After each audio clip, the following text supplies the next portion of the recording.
In a last-ditch effort to save her dream, Lela Guillen welcomed the famously blunt but transformative Chef Gordon Ramsay to her fine dining restaurant in Pomona, California. Lela's, with its elegant ambience and ambitious menu, was on the brink of disaster just 8 months after opening.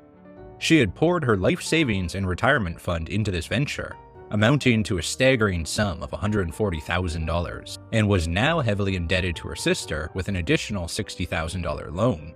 I just wanted to see if you'd have some money to lend me for the rent. Oh, gee. With the restaurant consistently losing money, it's only days away from closing.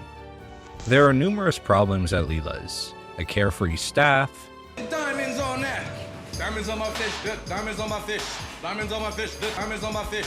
Tabitha, the waitress, and Ricky, the head chef, find themselves in constant conflict, struggling to communicate without resorting to raised voices and heated exchanges. Hey, I need my fucking order now. All we do is read the ticket to put the food out. Tabitha, man, I just have to tell her, chill out. The atmosphere at the restaurant is tense due to ongoing disagreements, and Lela's inexperience in managing such a business is apparent, leading to a noticeable gap in leadership. What the fuck are you talking about? You coming back here asking me what's in this, what's in that? You should know that shit I already. know the fucking... It's a wild kitchen, and Ricky, the chef with the daring style, is heading into a showdown with Gordon Ramsay. This is the moment of truth. Will Ricky surprise everyone? Or is Ramsay about to show him how it's done? What was fine dining about my lunch there? What you mean? Then there's Buzzard, who is always eating but still looks undernourished. Buzzard might have a high metabolism, or expends too many calories diffusing fights between Tabitha and Ricky. What the hell's in your ear, man?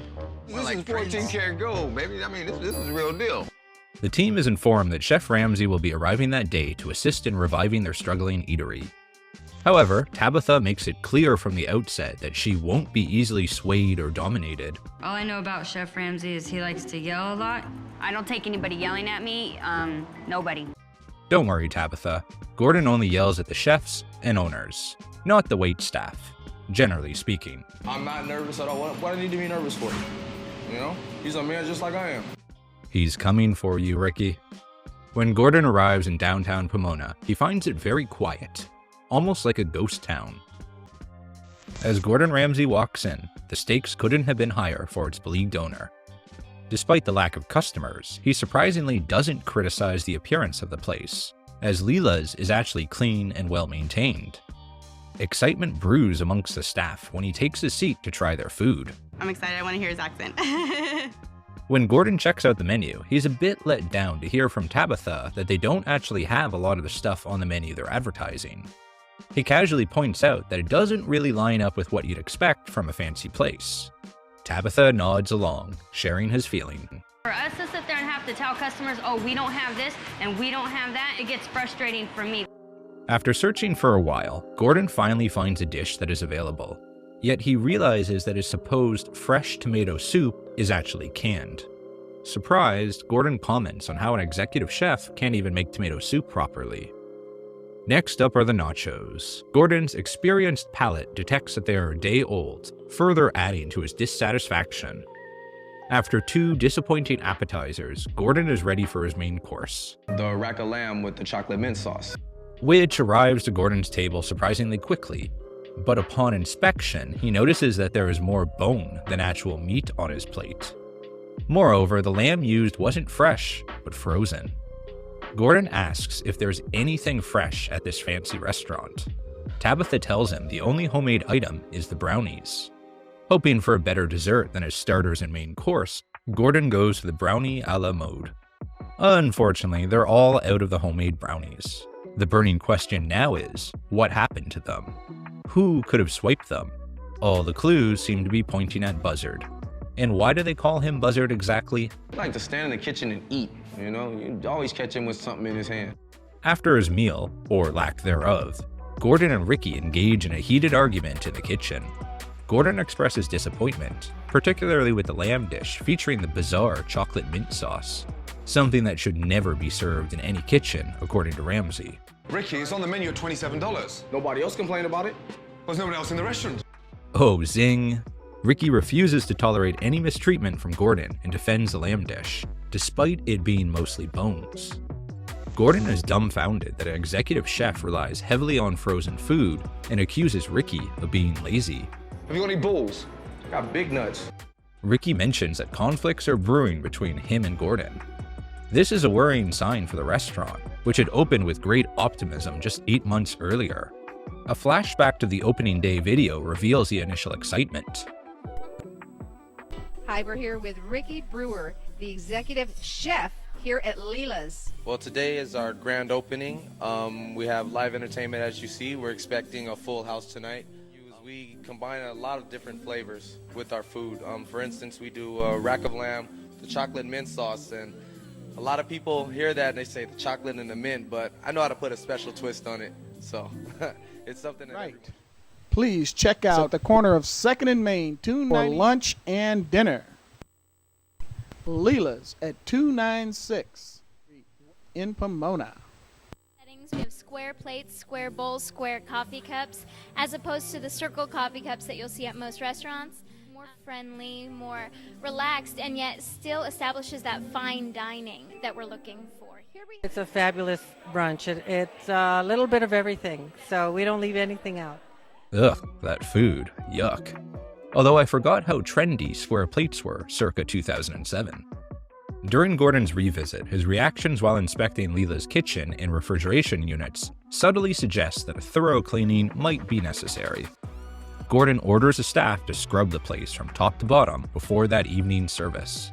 While they are busy cleaning, Gordon explores the neighborhood to understand the local dining scene. He observes that Pomona has a youthful, vibrant scene, but lacks a market for upscale dining. Most locals, particularly the younger crowd, are not inclined to spend $27 on a gourmet dish like rack of lamb with chocolate mint sauce for lunch. And that was 2007 prices. In today's market, it would likely be $40. After checking things out, Gordon returns to the restaurant and is pleasantly surprised by how much cleaner it is. That night, an unexpected rush of theater-goers packs the restaurant.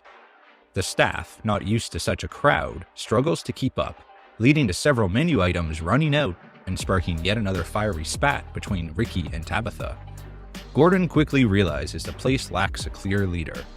It's like watching two different worlds, Ricky ruling the kitchen and Tabitha in charge of the front. Even with the place buzzing, Buzzard decides to bail out early. On his way out, he's seen carrying a bag full of stuff from the kitchen. When Gordon confronts him about his haul, Buzzard claims they were ordered but not used, including a sandwich, pasta, some lamb, and even a few bottles of wine. Did you ask anyone for it? No. You need to go talk to her and let her know. I have no problem with that. Okay, I'll come with you. Let's go. We'll go together. Gordon and Buzzard go back to the restaurant, where Lela notices what Buzzard took. As a result of their confrontation, Gordon strongly advises Lela to fire Buzzard. Gordon is not the only one who thinks this way either. If it was up to me, I'd fire Buzzard's ass. Some people online have defended Buzzard by saying that the wine consisted of bottles that had already been opened and were mostly empty, despite being portrayed differently on the show. I suppose the food he took was scraped off a customer's plate as well. Either way, theft is theft, and Lela reluctantly agrees with Chef Ramsay's suggestion and fires Buzzard when he returns to work the following day. Buzzard ain't gonna be back here. He ain't gonna be buzzing around here. And he's truly a buzzard. With Buzzard having buzzed off, it's like a weight has been lifted from the restaurant. Gordon shifts his attention to training the staff, kicking off with a unique task. He sets up a blindfolded taste test for Ricky and sous chef Lex, featuring steak, pork, and chicken. Ricky mistakenly identifies chicken as beef, while Lex nails it, correctly naming each meat, which stirs up some tension between them. In the meantime, Lela goes for a personal makeover at the salon, a treat from Chef Ramsay. The next challenge for Ricky and Lex is to whip up a new dish from scratch, something they'd enjoy, dubbed the Pomona salad. This sparks a change in Ricky.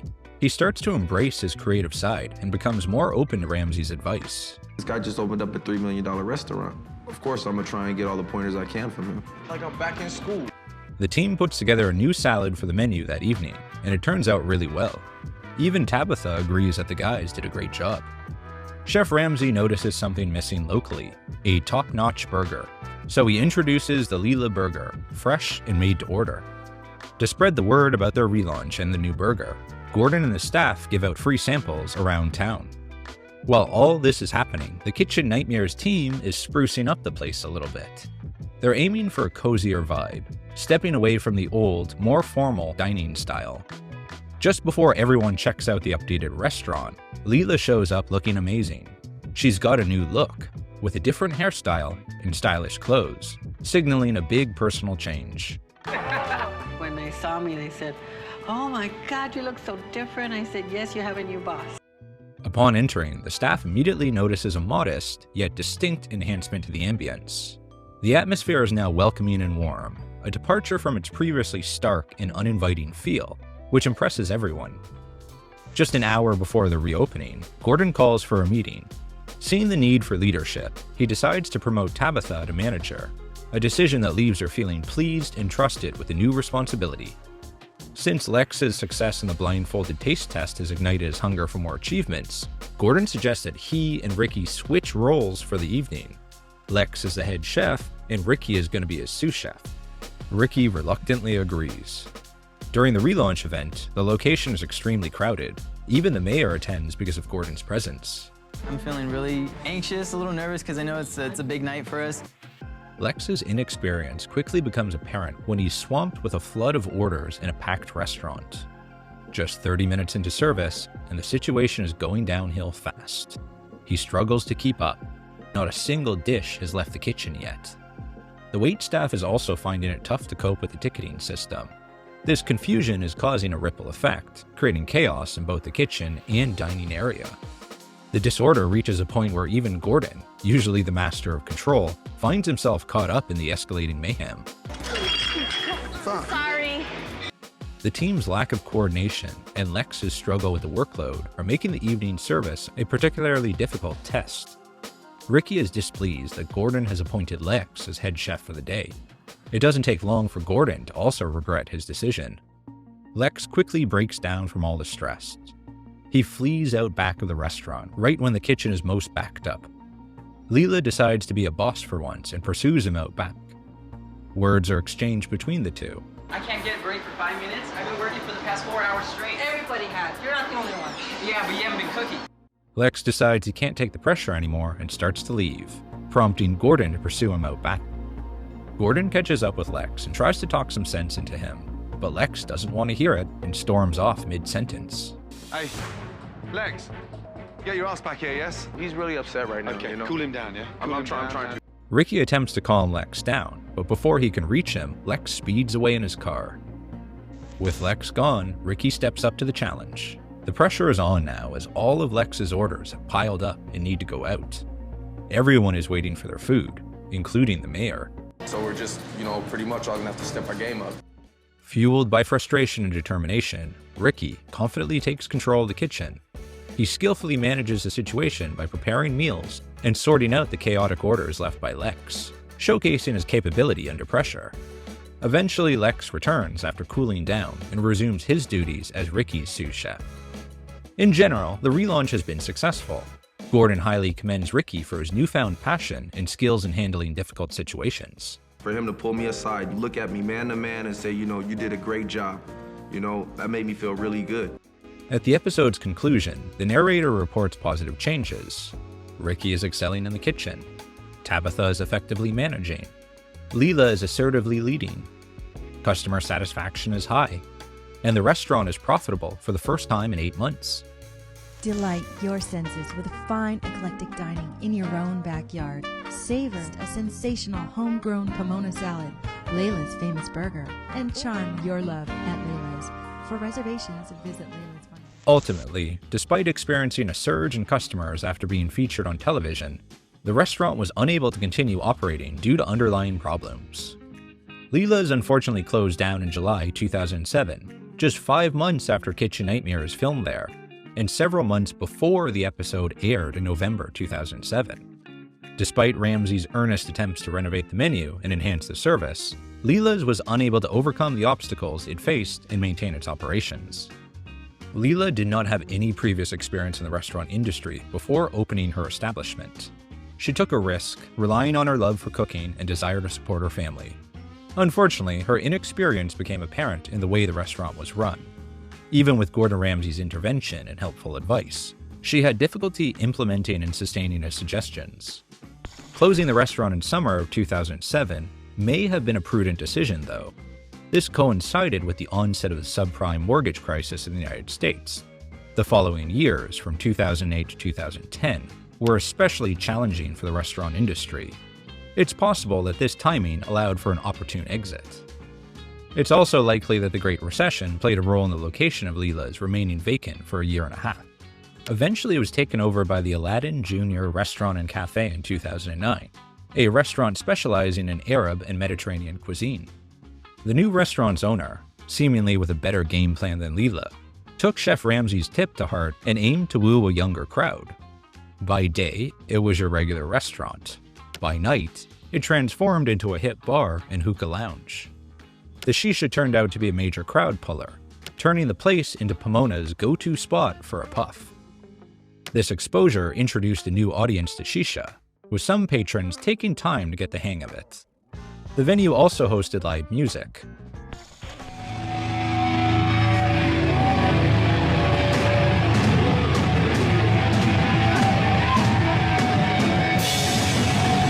Aladdin's received moderate online reviews and remained in business until 2014, when it closed for reasons that remain unclear.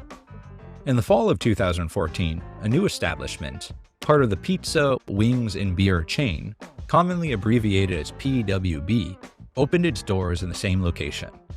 This venue offered a dual experience, functioning as a sports bar during daylight hours.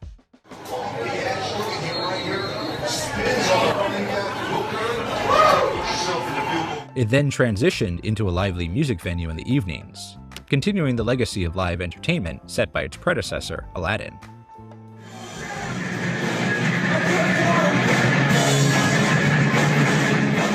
PWB catered to a diverse crowd with its unique blend of sports viewing and musical performances.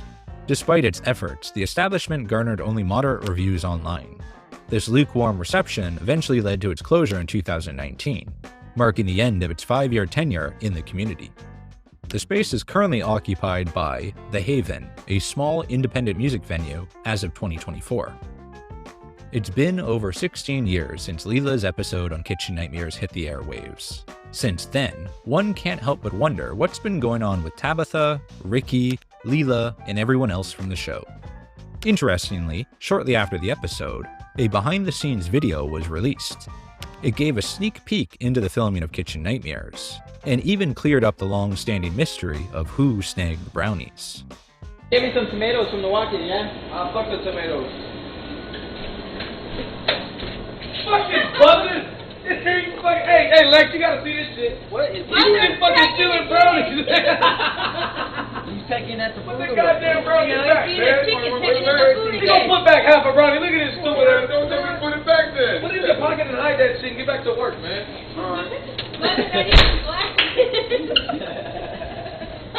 I'll let you out. That's a real shit every day out there. Hey, Buzzer, how's that brownie taste? He's still in there.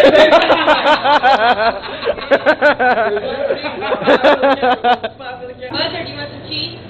You got some? You think we got some leftovers? You want it? No, that's Brian's thing, man, Brian. Oh, yeah, that's Brian's thing.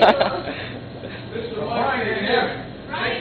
Tabitha, known for her fiery personality as a waitress, caught the attention of Chef Ramsay, who was so impressed that he promoted her to manager. Despite this achievement, details about her are scarce online. She maintains a public Facebook page, although it hasn't seen much activity lately, with her last post dating back to 2020. Tabitha, who hasn't lost her knack for colorful language, delivers a fiery tirade against the father of her child, while her swear jar probably overflows. She predicts a karma-filled future for him, as some things, including her spirited vocabulary, never change. She continues to tolerate no nonsense from anyone. Recently, she shared a nostalgic video from Kitchen Nightmares on her TikTok, captioned, "This was me," featuring highlights from the show. In the comments section, someone asked her what it was like meeting Gordon Ramsay, to which she replied that he's a really nice person when you have a heart for doing things you love. She also took one more shot at Ricky, saying, "But when you act like this dumbass, he has no choice." I sincerely hope Tabitha is faring well, and I send her my best wishes. I couldn't find any information about Lex, what eventually happened to owner Lela, or even Buzzard, the notorious brownie thief. That leaves us with just executive chef Ricky to consider. Prior to his stint at Lela's, Ricky polished his culinary skills at Le Cordon Bleu Culinary Academy in Pasadena, embracing both the rigor and excitement of professional cooking. His externship took place at the Playboy Mansion in 2003, coinciding with Playboy's 50th anniversary. It was a bustling time, with the kitchen constantly prepping for parties and a constant stream of guests. Ricky appreciated that everything in the Playboy Mansion's kitchen was made from scratch. Post-graduation, his culinary journey led him to the Staples Center's Grand Reserve in the Arena Club, home to the LA Lakers. Here he managed up to 1,100 covers nightly when there was a Lakers game on. Once the basketball season concluded, he transitioned to the Los Angeles Dodgers, working at their premium restaurant in Dodger Stadium. His next venture was at Lela's, but its unexpected closure in the summer of 2007 left him without a job. He was then offered a role as executive chef at the Bubba Gump's restaurant chain in Long Beach. The position initially seemed attractive due to the restaurant's established reputation. However, Ricky hesitated upon realizing his duties would largely involve expediting plates, not cooking. Ricky's career took off after appearing on Kitchen Nightmares, where his skills were recognized, leading to a new job as executive chef at The Corner Butcher Shop, a business launched by two brothers in 2008. This happened soon after the closure of Lela's. In his personal life, he's married and has a son named Jaden. Here's a picture of him with his family. Around 2011, according to his Twitter, Ricky ventured into music production, adopting the stage name Commission. Diamonds on my fish. Diamonds on my fish. Diamonds on my fish. Diamonds on my fish. Diamonds on my fish. We got diamonds on the fish. On his Facebook, not long after, he posted an image of a recording studio with the caption, "First day in the studio. Excellent session." His Instagram reveals he's gone a step further and launched a merchandise line named "What Else Other Than Diamonds on My Fish." Ricky's entrepreneurial spirit continues to shine through on his Facebook page, where he announced the start of his own catering business, Silver Spoon Catering. Remarkably, Ricky's journey since Kitchen Nightmares has been nothing short of a dramatic transformation. He still honors Gordon Ramsay, evidenced by a tribute photo posted on his Facebook. I'm rooting for Ricky's continued success and eagerly await his potential debut album. Though Lela's restaurant didn't stand the test of time, it served as a valuable stepping stone for those involved, paving the way for new, exciting opportunities.